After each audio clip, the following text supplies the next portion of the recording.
44 to 46.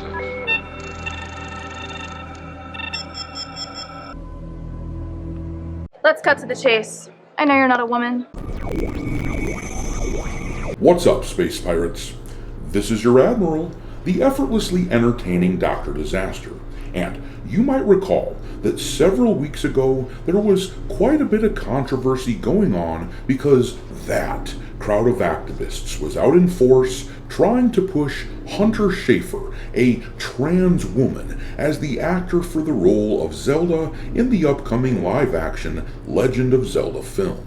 We talked to you a year ago, and I think, planted in your head the idea of maybe playing Zelda in a movie.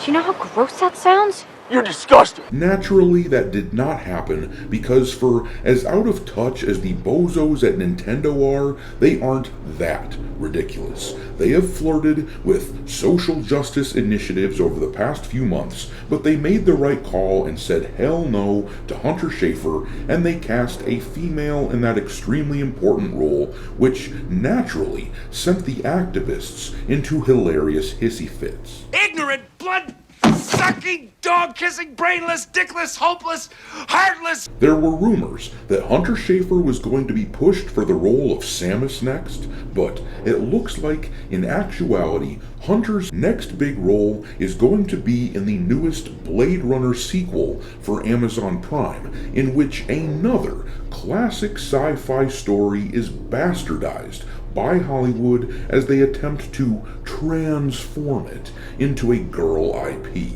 Put a chick in it, make her gay! For some reason, Amazon can't get it through their thick skulls that this practice has become a despised and much avoided trope by now. Much avoided by the potential audiences, that is. On the one hand, I am appalled that yet another franchise that I like looks like it's going to be sullied by the woke brainlets in the entertainment industry. Man, this is some bullshit! But on the other hand, I am looking forward to making fun of these jackasses when it comes out, calling them the pitiful names that they deserve. You dumb bastard.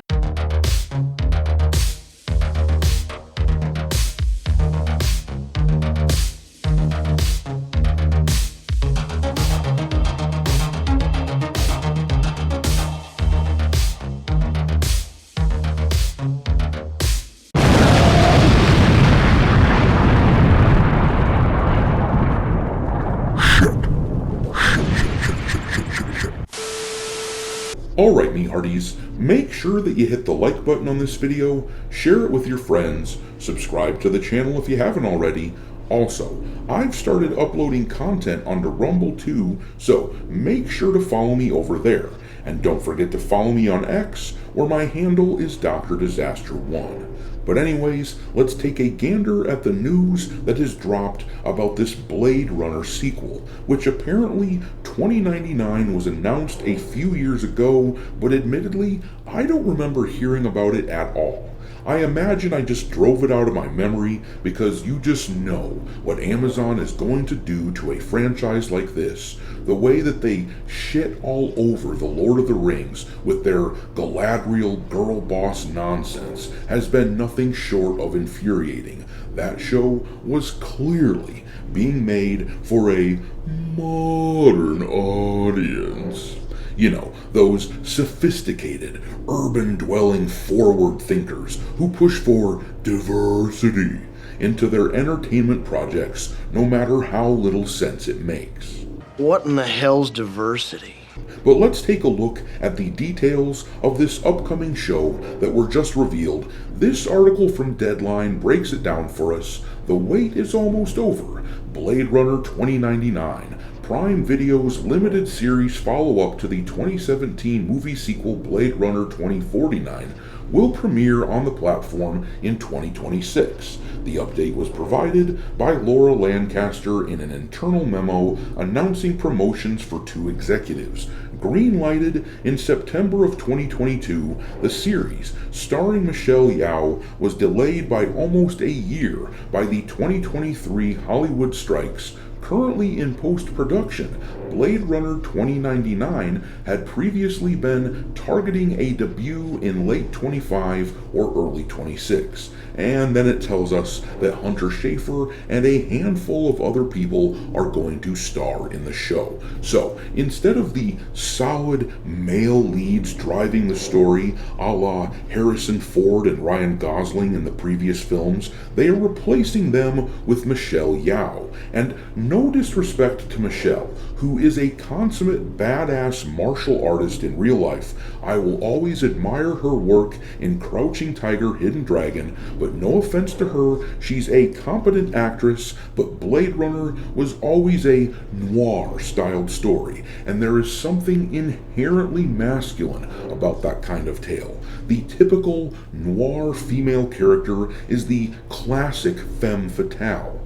Once again, Hollywood has to be taught that you can't just plug a woman into a man's role in a story and just expect it to work. Men and women are different. And it has to be understood that this genre's natural habitat is quite masculine, and yet this show will almost certainly be oozing feminine sensibilities to the point that the bulk of the testosterone coming from the show will be coming from a dude in a dress. This right here is who this new show is being made for. Make no mistake. In the same way that the Rings of Power was made for this sort of person as well, the terminally online woke turds whose common sense has been shattered into pieces. This post on X that I'm showing you has gone massively viral in response to rumors that troops might be sent to Chicago in order to clean up the streets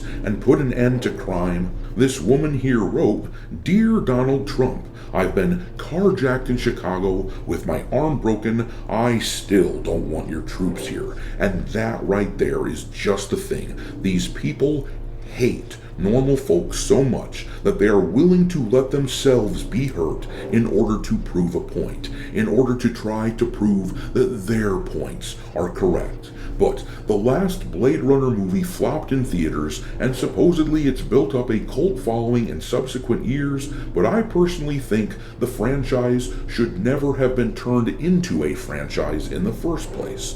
The original film was perfect, standing on its own. That being said, there were people who definitely liked the sequel, but for all of us who liked either one or both of the original films, it sure seems like the Amazon girl boss version of this story is a means of punishing those of us who dared to enjoy something that isn't overtly feminine, which is why Hunter Schafer's cringy ass got shoved into the show. The whole trans movement is not a masculine thing at all. The vast majority of men have no time for that nonsense. It is pushed by people like this.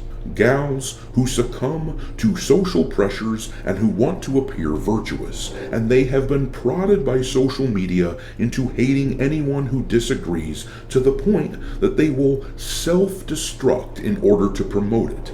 This is why Amazon continues to push these sorts of shows, even though they clearly aren't paying off. They have that mean girl mentality where they just want to shove our faces into it, and they keep on praying that eventually their efforts will be rewarded and they'll turn the corner and one of these girl boss renditions of a classic IP will work. But Rings of Power has been a massive flop, and Blade Runner will certainly follow suit. I mean, just look at Disney and how their empire has been taken down several pegs after they tried turning Marvel and Star Wars into girl franchises. Just the other day, we talked about how Disney is now practically begging the young male audience to come back now that they have abandoned them.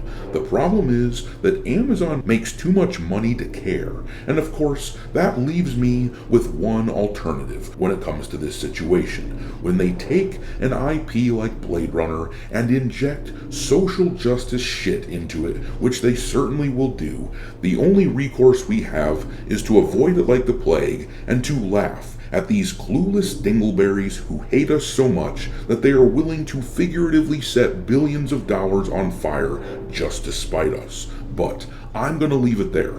Drop your mockery of Amazon and the new Blade Runner into the comment section below, and we will talk there. Thanks for watching, me hearties. If you haven't already, your Admiral is inviting you to subscribe to the channel and become a part of the crew. Life as a space pirate may not be glamorous, but there's always plenty of booty.